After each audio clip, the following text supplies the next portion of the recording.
Dear learners, greetings of the day. Welcome back to my channel English Mentor. I am your English mentor, and today I'm going to start with the second part of noun, error detection based on noun. So let us start our topic in detail. So if you look at the very first example, sheep are economically useful and they are raised for wool and meat. देखिए जो sheep होती हैं वो plural भी sheep ही होती है और singular भी sheep ही होती है. तो इस पर्टिकुलर सेंटेंस में sheep का हमने प्लूरल बना रखा है. s यहाँ पर सुपरफ्लुअस हो गया. होना क्या चाहिए सर? सिर्फ sheep होना चाहिए.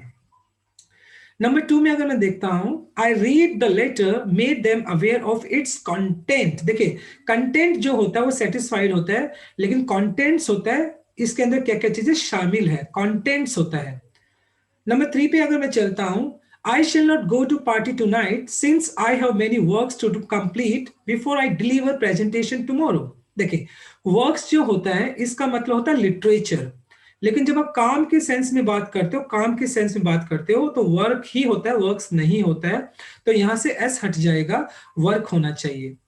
सेंटेंस नंबर 4 में अगर मैं बात करता हूं, one must be always true to one words. ये वन वर्ड होना चाहिए ना, वंस वर्ड होता है. ये एस है, ये सुपरफ्लुअस हो गया. वंस वर्ड मतलब अपने बात का पक्का होना, वर्ड होता है ना कि एस लगता है, एस नहीं लगता है, राइट. नंबर 5 की अगर मैं बात करूं, in a even after enactment of several acts and provisions, we can see 7 years old boys working in hazardous factories. देखिए अब ये जो 7 years दिया है, देखिए आप ये जो ईयर है ये एडजेक्टिव के प्लेस पे आ गया. न्यूमेरिकल के बाद अगर आपको कोई भी प्लूरल नाउन दिया है लेकिन वो एडजेक्टिव के प्लेस पे आ गया है, तो वहां पर ईयर्स नहीं होना चाहिए बल्कि ईयर होना चाहिए, क्योंकि ये जो एडजेक्टिव के प्लेस पे है. होना क्या चाहिए? 7 year old बॉय, क्योंकि बॉय हो गया नाउन और जो 7 है वो एडजेक्टिव के प्लेस पे आ गया, इसलिए इसको सिंगुलर होना चाहिए. Moving on, the coolers blade heads broken and we must buy new fan before disposing it off. देखिए कूलर हो गया आपका,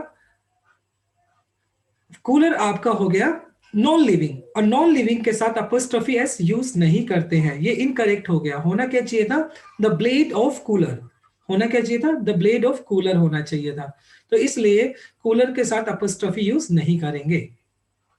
नंबर 7 की अगर मैं बात करता हूं, he wears spectacle and so he was unable to see gangster that attacked him last night.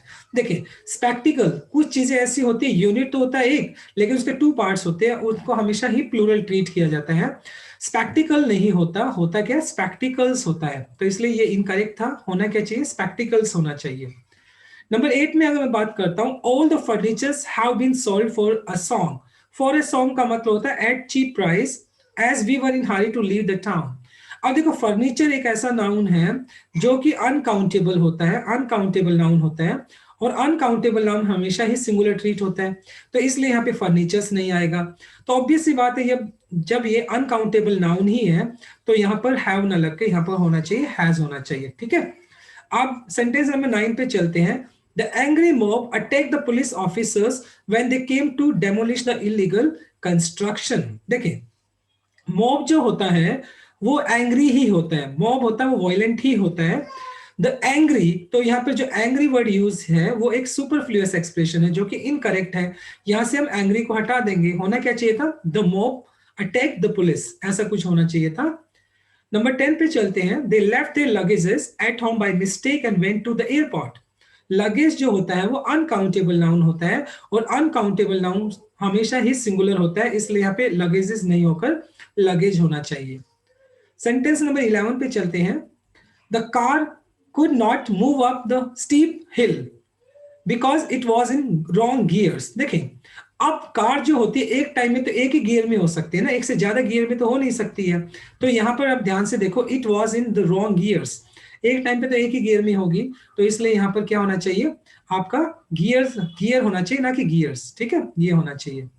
12 पे अगर मैं बात करता हूं, the ticket window remains close through out the day. अब देखो टिकट विंडो नहीं होता, टिकट काउंटर होता है. क्या होता है? टिकट काउंटर होता है, तो इसलिए विंडो की जगह पे हम काउंटर वर्ड यूज करेंगे. अगर मैं बात करता हूं 13 में, Subhash Ghai who conceived co-authored and directed a number of good films, was one of the India's most talented filmmaker. कल भी मैंने आपको बताया था वन ऑफ के बाद आने वाला जो नाउन होगा वो हमेशा प्लूरल होता है, ठीक है। तो आप देखो यहाँ पे मैंने फिल्म मेकर लिखा, होना क्या चाहिए था, फिल्म मेकर्स होना चाहिए था, क्योंकि वन ऑफ के बाद आपका नाउन या जो प्रोनाउन होता है वो प्लूरल होता है, तो मेकर्स होना चाहिए। 14 पे अगर मैं चलता हूं, I believe this I believe this is not your book, it's somebody else's. देखिए समबडीज के साथ नहीं लगता है, होना क्या चाहिए था, समबडी एल्सेस होना चाहिए था, यानी एल्स के साथ अपोस्ट्रोफी लगेगा। देखिए एल्स हो गया ये, और उसके बाद अपोस्ट्रोफी लग जाएगा, समबडी एल्सेस होना चाहिए, एल्स के साथ अपोस्ट्रोफी एस लग जाएगा। 15 में अगर मैं बात करता हूं, you should not put your sign on any document that you haven't read. देखिए साइन जो होता है ये वर्ब होता है, लेकिन होना क्या चाहिए था, ये सिग्नेचर होना चाहिए था, क्योंकि आप बात कर रहे हो सिग्नेचर की, सिग्नेचर होता है वो नाउन होता है, तो यहाँ पे साइन की जगह सिग्नेचर होना चाहिए था, नाउन यूज होना चाहिए था। सेंटेंस नंबर 16 पे मूव करते हैं हम। देखिए towns after towns were seized, captured करना by him but he found no peace. Preposition से पहले और प्रेपोजिशन के बाद अगर सेम नाउन यूज किए गए हैं तो वो सिंगुलर होने चाहिए, यहाँ पे टाउन आफ्टर टाउन होना चाहिए, और वर्ब भी हमेशा आपके सिंगुलर ही यूज किए जाएंगे, तो इसलिए यहाँ पर वॉज होना चाहिए। ये हो गया 16। 17 पे अगर मैं बात करता हूँ, we reach the theatre, we found that there was no place to stay. Place किसी जगह के लिए बोलते हैं, और स्पेस के लिए हम यूज करेंगे रूम, मतलब खड़े होने की जगह भी नहीं थी। जगह के लिए हम यहाँ पे किस जगह की बात कर रहे हैं, स्पेस की बात कर रहे हैं, तो इसलिए यहाँ पर होना क्या चाहिए, we found that there was no room to stand, थोड़ी सी भी जगह नहीं थी। कोई स्पेस की जब बात करते हैं, प्लेस तो कोई लोकेशन की बात होती है, तो यहाँ पे रूम होना चाहिए। 18 पे अगर हम बात करते हैं, all the evidences were against her and she was held guilty. Evidence जो होता है वो अनकाउंटेबल नाउन होता है, और अनकाउंटेबल नाउन हमेशा सिंगुलर होता है, इसलिए एविडेंस होता है ना कि एविडेंसेस होता है, तो यहाँ पर एविडेंस होना चाहिए ना कि एविडेंसेस। 19 पे अगर मैं बात करता हूं, my cousin brother is a cheater and he cheats his family members and relatives too. देखिए कजन एक ऐसा नाउन है जो अपने साथ ना तो ब्रदर लेके चलता है ना सिस्टर, तो इसलिए यहाँ पे ब्रदर और सिस्टर है वो सुपरफ्लुअस हो जाता है, कजन रिमेन्स कजन ओनली। 20 की अगर मैं बात करता हूं, the jury could not come to the final conclusion. जो कंक्लूजन होता है वो हमेशा ही फाइनल होता है, अपने आप में फाइनल चीज पे पहुंचते हैं तो उसी को तो कंक्लूजन बोलते हैं। अब यहाँ पर जो फाइनल है ये सुपरफ्लुअस हो गया, होना क्या चाहिए था, the jury could not move to a conclusion, क्योंकि फाइनल यहाँ पर सुपरफ्लुअस हो जाता।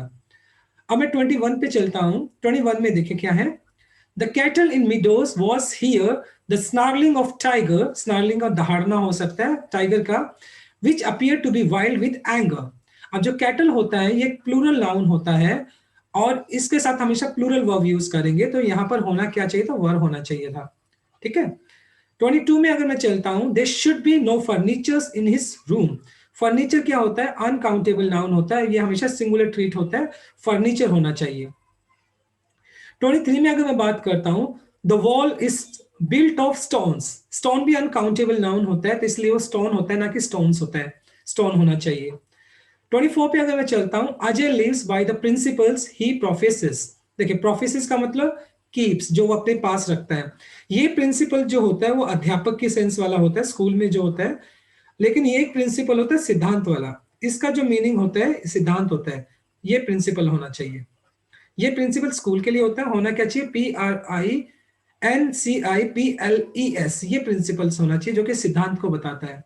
25 की अगर मैं बात करता हूं, the astronomer who predicts the future has come. देखिए एस्ट्रोनॉमर जो होता है जो स्टार को स्टडी करता है, और एक होता है एस्ट्रोलॉजर जो भविष्यवाणी करता है, एस्ट्रोलॉजर। तो यहाँ पे तो एस्ट्रोनॉमर दिया जो कि इनकरेक्ट है, होना क्या चाहिए था, जो फ्यूचर को प्रिडिक्ट करता है वो तो एस्ट्रोलॉजर होता है, तो यहाँ पे एस्ट्रोनॉमर की जगह एस्ट्रोलॉजर आना चाहिए। 26 पे अगर मैं बात करता हूं, he told me that it was his friend Sunny house. एक पर्टिकुलर सेंटेंस के अंदर आप दो अपोस्ट्रोफी यूज नहीं कर सकते हैं। जनरली क्या होता है, जब आपका एक कंपाउंड नाउन होता है तो लास्ट वाला जो नाउन होता है उससे आगे जो भी नाउन होता है या जो भी वर्ड होता है उसके साथ हम अपोस्ट्रोफी लगा देते हैं। होना क्या चाहिए, he told me that it was his friend, friend के साथ अपोस्ट्रोफी नहीं लगाएंगे, होना क्या चाहिए था, his friend his friend Sunny's house हो जाएगा, सनी के साथ लग जाएगा, सनीज हाउस, ये करेक्ट होना चाहिए था, ठीक है। तो इस तरीके से ये 26 हो गया। So this is all about from this particular session, particular slide. Okay. So thanks for watching it. Please like, share, subscribe to my channel and comment as well. So tomorrow I'll come with another topic. Till then, bye-bye. Take care. Enjoy your day and have a nice day.